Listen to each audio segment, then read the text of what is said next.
எனக்கு என்னவோ தெரியலங்க. இன்னைக்கு நான் முத்துக்குமாரோட புத்தகம் வாசிச்சுட்டு இருந்தேன்.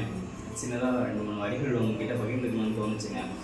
அழுது கொண்டிருக்கும் அம்மாவின் முகம் போல அவ்வளவு எளிதாக கிடைத்து விடுவதில்லை அழுது கொண்டிருக்கும் அப்பாவின் முகம். இந்த வரிகள் எவ்வளோ வழி மிகுந்தது அப்படின்றது எல்லாருக்குமே தெரிஞ்சது தாங்க. நம்ம அம்மா அழுது நிறைய தடவை பார்த்துருப்போம், அப்படிதானேங்க. ஆனால் அப்பாவோட அழுகையே நம்ம பார்த்துருக்கவே மாட்டோம். அப்பா அழுவாரா அப்படின்ற அந்த யோசனை நம்ம மண்டைக்குள்ளார ஓடிக்கிட்டே இருக்கும். அந்த அழுகை யாருக்கு தான் தெரியும் அப்படின்னா அம்மாவுக்கு மட்டும்தான் தெரியும் அப்படின்ற அந்த வரி எனக்கு என்னுடைய மனதை தொட்ட வரி அப்படின்னு சொல்லலாங்க.